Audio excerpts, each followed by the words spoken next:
काय करत नाही बाप आपल्यासाठी. कुठे कमी पडतोय बाप. रोजच्या जेवणातली आई दिसते आपल्याला, परंतु जन्माच्या शिदोरीची सोय करणारा बाप मात्र आपल्या लक्षातच राहत नाही. महाराज राहतो का? नाही राहत. अरे जिजाऊंनी शिवाजींना घडवलं अवश्य म्हणता येईल. जिजाऊंनी शिवाजींना घडवलं अवश्य म्हणता येईल, परंतु त्या वेळेची ओढाताण शहाजी महाराजांची लक्षात घ्या रे, लक्षात घ्या. एवढंच नाही महाराज, ज्या वेळेस यशोदा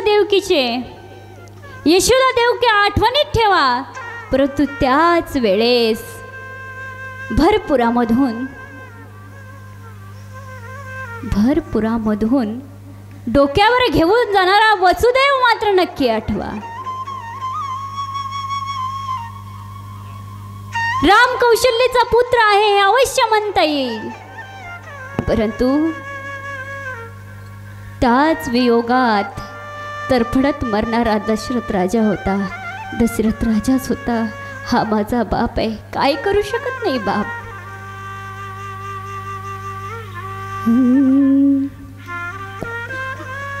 ज्या वेळेस त्याच्या बंडणीला छिद्र पडतात ना, ज्यावेळेस त्याच्या पायातल्या चपला खिसतात ना, तो घेत नाही.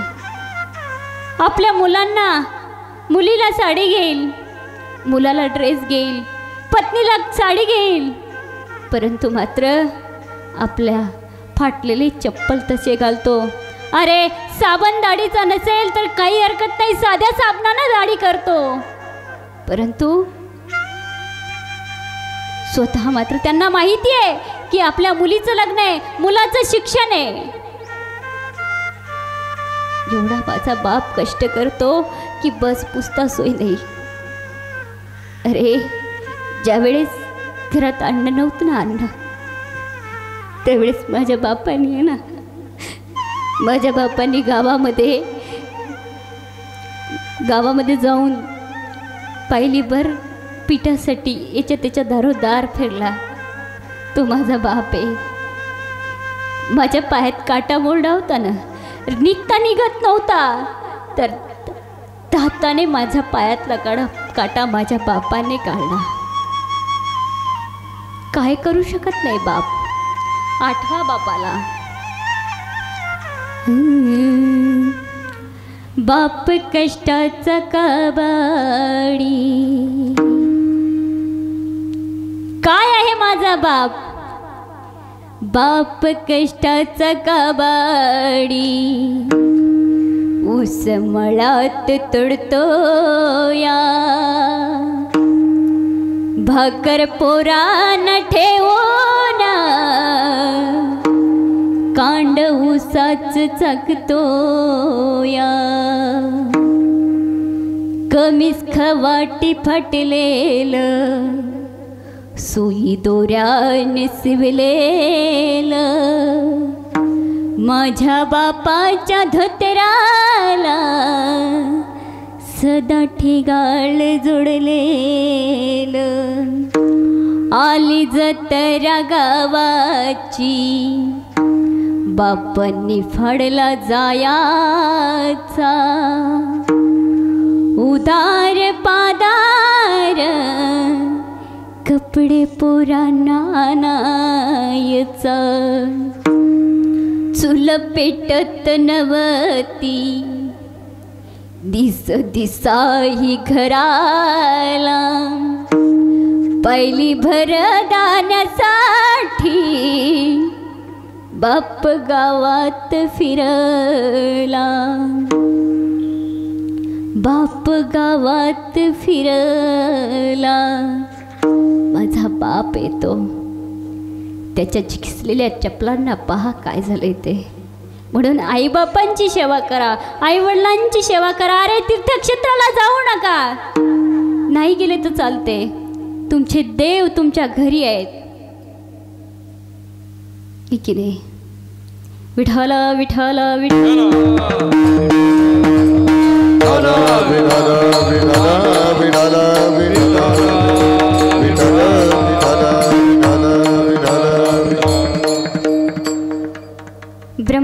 करू भोजन पंगती संतांची संगती सर्व काळ आहे की नाही. ब्रह्मरस सतत सेवन करायला मिळतो. कुठं? संतांच्या संगतीत. म्हणून महाराज किती सेवन केला, कितीही सेवन केला तरी पोट भरून रिकामच राहतं. हे अभंगाचं शेवटचं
पोट धालेची न धाय खादलेची खाय आवडीने.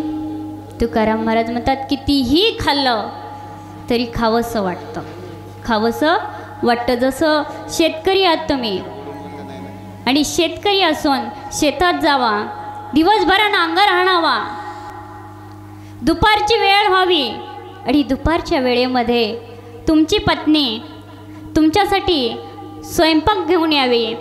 ज्वारीची भाकर, कांदा, चटणी आणि पापड, लोणचं आणि त्यासोबत लोणचं घेऊन यावं. दुपारची वेळ व्हावी आणि वेळ झाल्याच्या नंतर महाराज त्या वेळेला बैल सोडावे, आऊत सोडावं, कुट्याला बांधावे आणि हात धुवून जेवण करावं. महाराज इतकं जेवण करतो की बस पुसता सोय नाही. आणि ती राहिलेली जे लोणच्याची फोड आहे ती घेतो, चाकतो. खाऊन खाऊन कितीही खाल्ली तरी हुचक लागते. महाराज त्यावेळेस तो वाटीत पाणी घेतो आणि पाण्यात बुडून ती चोखत राहतो. किती खावीशी वाटते, किती खावीशी वाटते, खातच राहावंसं वाटतो. तसं आम्हाला ब्रह्मरस कितीही सेवन केला पोट भरून रिकामच वाटतं. विठ्ठल विठ्ठल.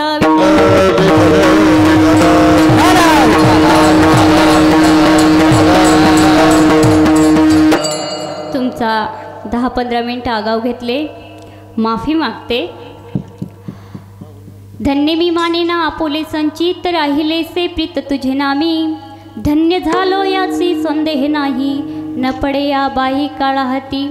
झालेली सेवा कीर्तनरूपी सेवा भगवान पांडुरंग परमात्म्याचे चरणी अर्पण करून इथेच सेवेला पूर्णविराम देते. करावी तैसी केली कटकट, वाकडी का नीट देव जाणे. हे की नाही, माझ्या जसं वाचेला आलं तसं मी बोलण्याचा प्रयत्न केला. माझं स्वतःचं नाही आहे, माझ्या गुरुवारी यांची देण. काही जर माझ्याकडून दुःख चुकीचे शब्द गेले असेल तो माझ्या बुद्धीचा दोष. आणि सर्व गायनाचार्यचं मी आभार मानते की खरंच खूप गोड साथ दिलीत. मृदंगाचार्य दादा यांनीही खूप छान साथ दिली. तसेच आमचे साऊंड सिस्टीमवाले दादा खरंच खूप गोड आवाज दिला, त्यांचेही आभार. तसेच तुम्हा श्रोते मायबापांचे सुद्धा आभार, कारण की इतक्या कडाक्याच्या थंडीतसुद्धा तुम्ही इथं थांबले. तुमच्या सर्वांसाठी मी एकदा टाळ्या वाजवते. सर्वजण इथं थांबलेत.